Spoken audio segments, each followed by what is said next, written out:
And then I'm pleased to introduce our next speaker of today, who is Imma Gifuni. She's an R&D project manager at AlgoSource, and her main expertise is in a biorefinery applied to microalgal biomass.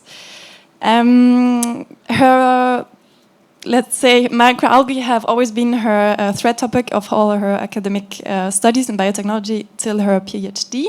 And she's now going to talk about production processes and analysis of nutritional and functional properties. Thank you for the introduction. I would like also to thank all the people that were working with me on this topic, Ilvo, Dil, Irta, and Necton.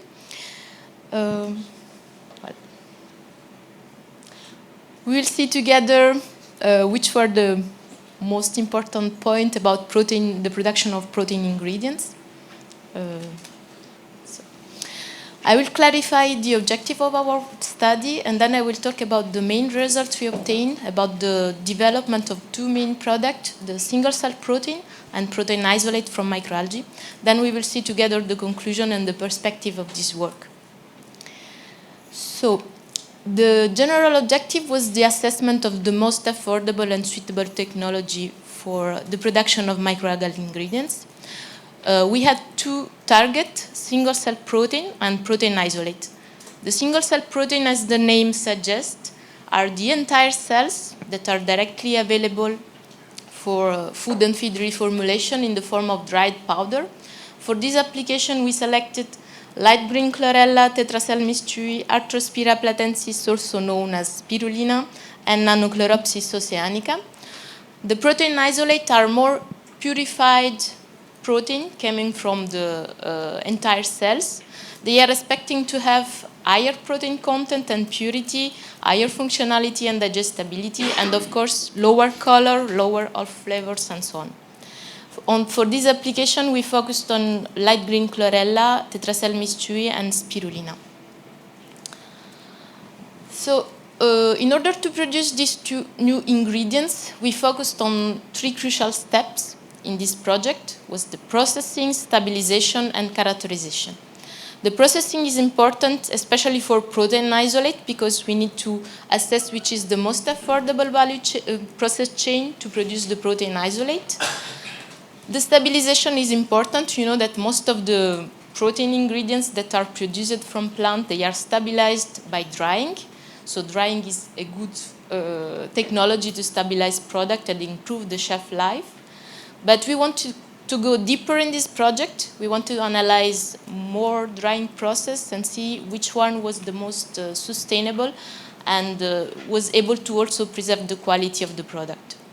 The characterization is the most important point because we need to assess the nutritional and functional properties of the final product to see if our process was more efficient and respectful of the quality of the protein. So I want just to clarify why we choose to analyze the nutritional and functional properties. So nutritional properties are defined by the measured organic compounds of the product. We can see these nutritional properties normally on the nutrition information that we see on the packaging of the product. More and more consumers look for that because they want to see if actually the product corresponds to their needs. And plus, these nutritional properties also give the right to put some labels, some nutrition claims on the packaging, like rich in protein, low in fat, rich in fibers, and so on. Functional properties are really important. They are non-nutritional properties, but they are important for the utilization of the proteins, especially for the production of processed food. So these are the properties the industrial partners are looking for the formulation of foods. For example, if you have protein with good solubility, they are particularly required for the formulation of soft drink. Protein with good gel formation are important for the production of processed meat.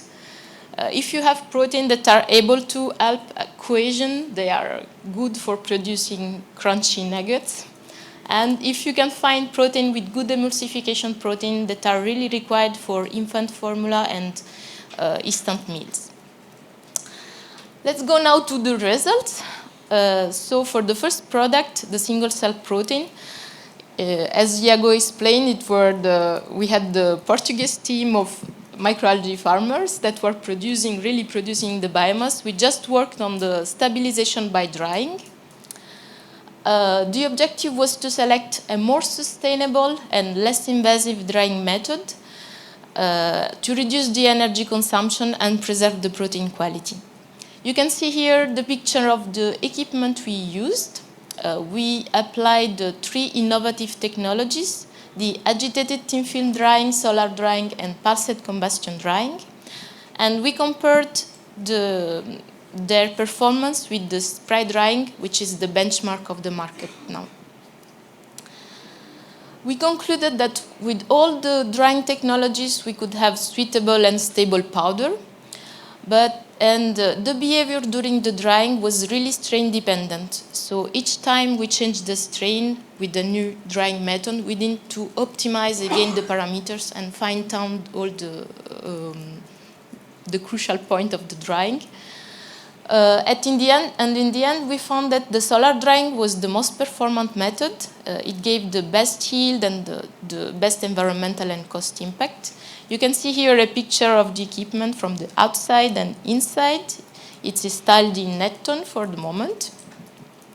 And we need also to point out that this is a batch process. It has a maximum capacity of 150 kilograms of dry weight per week, which is for the moment in line with the production capacity of the facilities. And what about the quality of the final product we obtain? Here you can see a picture of chlorella dried with different drying method. It looks different from, you can see different green nuance. But the analysis showed that the drying method were not affecting the nutritional composition of the powder, neither the digestibility. We find some difference, especially for the degradation of sensible molecules like chlorophyll and vitamins that were more affected by solar drying and agitated thin film drying. And about the techno-functional properties, they were even improved with agitated thin film drying and pulsed combustion drying. Here I want really to point out that we had big difference among the analyzed strain. If we look at them in terms of final product that we obtained, so these are the single-cell protein in the form of powders, the strains are different just in terms of green nuance. You cannot see a real difference between them. But if you go deeper and you look at them at the microscope, you see that they have different shape and different size. And if you go even deeper from the taxonomic point of view, you see chlorella is different from Nanochloropsis as an elephant and a shrimp. So we can see this difference even on the nutritional composition of the strains. Chlorella has only 25% of proteins, but it's really rich in fibers. Spirulina reaches 60% in protein. Tetraselmis 37%, and it's also really salty. And Nanochloropsis 48% in protein, and it's also rich in lipids. Of course, we went deeper in the analysis of this powder to characterize them from the nutritional and functional point of view. And we saw that each strain has a peculiarity that can orient some food and feed applications. For example, chlorella, it's widely cultivated even in Europe.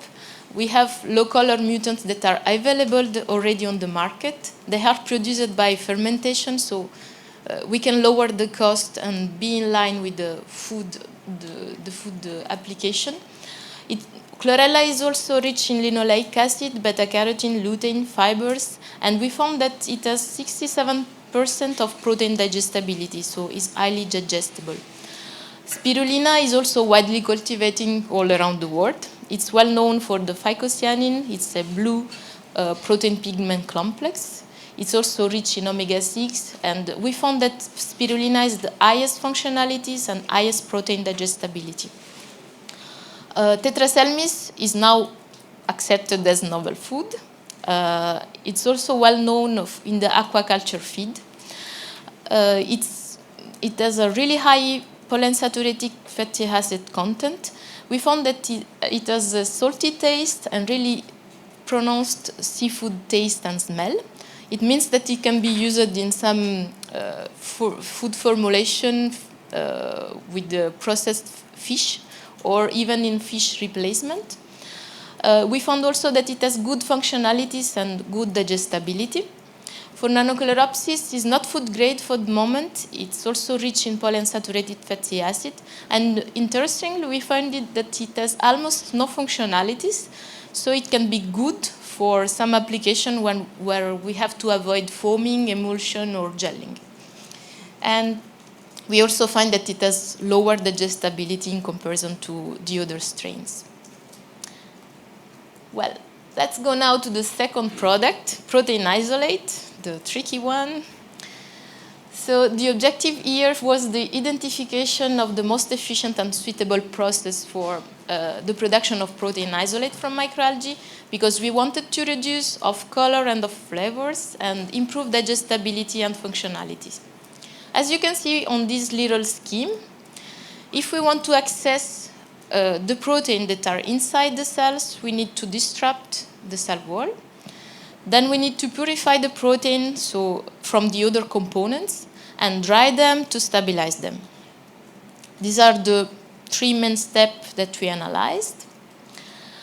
And here I want to underline the commitment of this project on this topic, because from the beginning we wanted to use only sustainable and solvent-free process. So probably you can have better yield with other processes that use chemicals, but this was the commitment for the beginning. We didn't want to provide a protein source that has the same environmental impact of the one that we are currently using. So we selected some technologies for the cell disruption, the bead milling, which is applying a mechanical disruption to the cells, the pulsed electric field, which is using electricity voltage to permeabilize the cell wall, and for the purification, some well-known technologies like membrane filtration, precipitation, and chromatography. Here, the result about the processing. So for chlorella, we obtained that the best process chain for the extraction of protein was bead milling, so for the cell disruption, and then clarification and purification by membrane filtration. The final yield we obtained was 4.7%. For spirulina, we saw that simple thawing and maceration was enough to release protein, and then we clarified and purified them by filtration. The final yield we obtained was 30%. And more interesting was for tetraselmis. So we received 2 different batches of biomass from the producers. And you can see the picture there. They look different in morphology. So they are probably associated to different physiological states. And the optimal process chain is quite different for the 2 batches. But in the end, finally, we achieved almost the same protein yield. About 7% of the protein were recovered. So this was just to underline that the optimal process chain for the extraction of protein is really strain dependent as the performance we can obtain. And the more tricky result was that even the physiological state of the algae at the harvesting time can influence the process performance. Going to the final product, so the protein isolate that we obtained with this test. For chlorella, in the end, we could produce 11 grams of protein isolate per kilogram of biomass. That was quite low. So we thought that it was more interesting to work on single-cell proteins with low color, especially the only chlorella mutant that have been developed in this project. You see, it has a yellow color. I tested it. It's really nice. It's a nut taste. It has improved protein content and fiber content. So it was really interesting strain. For spirulina, we can achieve 185 grams of protein isolate per kilogram of biomass. But you can see the picture here. The protein isolate is dark blue because of the phycocyanin protein. But it has also interesting functionalities, improved functionalities in comparison to the entire biomass. For tetracelmis, we can produce 25 grams of protein isolate per kilogram of biomass. And you can see the picture, the protein isolate has a light green color with increased also functionalities. Just for comparison, soy protein isolate has a productivity of 220 grams per kilogram of biomass. So spirulina is not far from this productivity, but of course, here we are talking about different kind of proteins. The spirulina one, they are really blue and probably with other activity than simply the techno-functional activities. Concluding, for the first product, single-cell protein, we selected a low-cost and sustainable drying technology, the solar drying. I told you the equipment is installed in Necton, so if you want more detail, you can ask Alex. We also saw that each strain has a peculiarity and it can orient different food or feed reformulations. Not all of the reformulations have been analyzed in this project. For example, the fishy taste of tetracelmis has not been considered in this project, but it's really interesting. So if there are some people interested in, please. And we saw also that the low-color cholera mutants are really promising as protein ingredients. They are obtained by fermentation, and the taste is nice. Spirulina is still the richest in protein, with the best functional properties and digestibility. For protein isolate, so the protein extraction process we saw is really strain-specific, and even the performance. So for the moment, spirulina is the only one that is the most adapted to produce protein isolate, but the final protein are colored.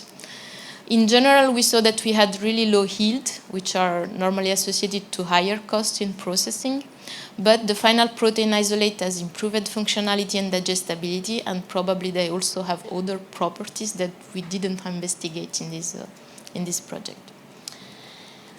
So, how far we are from the arrival? Well, the current production facilities in Europe are still small, and they are associated to high cost. So the microalgae products are still in a niche market. But in this project, we found that we have special properties associated to microalgae product in terms of smell, flavors, and nutritional properties. So we are open to all the companies and stakeholders that want to push this field. The second point that I want to underline is on the production of protein isolate. On this topic, we had the feeling that our research was really limited speed research. We were working hard on these years, but we had quite low yield because of the process we selected in the beginning, and we were also limited to food-grade strains. So we just felt that the time of our research was not in line with the time of the market and with the time we have to provide new ingredients to the population. So what we can do about that, I think that it's important for the future to broaden the range, especially about new strains, and invest a lot in new and sustainable and even performant extraction process for the protein, for production of protein isolate. And another strategy can be to focus on byproduct of entire biomass, but we can talk about that later. So we think in the end that, yeah, of course, obtaining protein isolate from microalgae is difficult, but it doesn't mean impossible. We just need to give ourselves the means to fulfill our ambitions. And with that, thank you to all the partners that were collaborating to this work, and thank you all for the attention.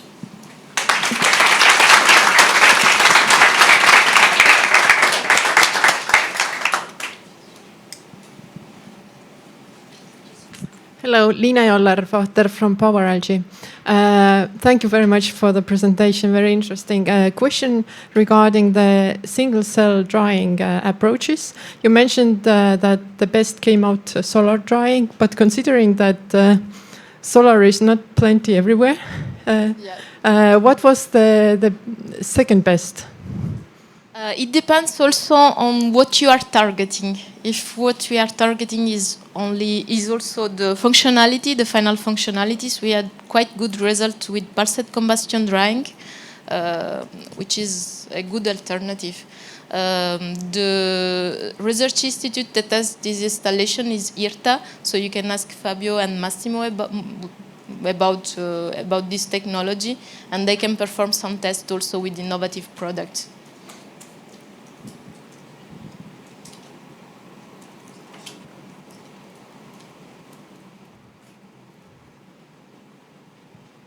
Hi, thanks for the presentation. My name is Gustav Vaschatko and I'm from Kagel. I have more lipid background, so I will ask a bit, I know you focused more on the proteins, but I was wondering basically during the drying tests, did you monitor oxidation, for example? We didn't perform the analysis during the drying test, but we analyzed the oxidation of some interesting product after, so in the final powder. But of course, you see, it's a research project, so we need to optimize the parameters, and sometimes we didn't measure online or everything we wanted. So it was just in the end of the process. And for your isolates, how did you separate the lipids or the lipid droplets that were in the algae? Well, that was the point. We selected some technologies that were performant on this part. So we just applied the solid liquid separation, and then it was a membrane filtration with specific membrane material that retain lipids and let pass the protein, the soluble proteins. And what was roughly the leftover lipid content in the isolate? It depends on, in the isolate we had almost no lipids. It was less than 10%. Thank you.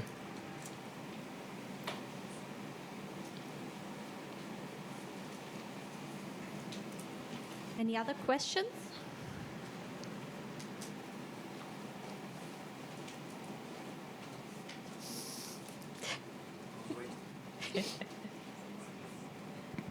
Hi, Imma. Thank you very much. This is a little bit of a provocation, but imagine that they would give us funding for another 4 years. Anybody willing? What direction would you go? I mean, to increase the yield of the protein recovery, just to hear from you as a perspective, or how would you? Yeah, I think that we could focus on two main things: is looking for new strains that are adapted for protein extraction. So as you did for selecting a new microalgae strain that were producing more protein, select a new strain that is adapted for the extraction. So that not only contain protein, but soluble protein that are extractable. And the second point is also, I think it's a good topic to work on the valorization of the co-product of the current extractions. So we already have some microalgal company working on the extraction of high value. They have residues. We can work on this residue. I think it could be a breakthrough for the protein isolates. Thank you. And we do have one question online, which is, a much used method is high pressure homogenization for industrial scale algae cell disruption. Why was high pressure homogenization not used for cell disruption? Well, we didn't select this at the beginning when the project was, we prepared the proposal, and we didn't have the equipment actually.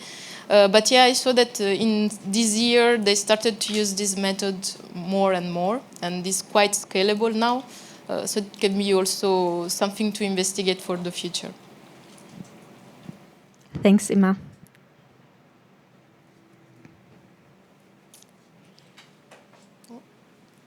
Anyone else? Otherwise, we can start the first coffee break, actually. It's on the first floor, so just walk one down. And 11:15, we're going to meet here again. So thanks a lot to Massimo, to Iago, to Imma. I think that was really, really interesting.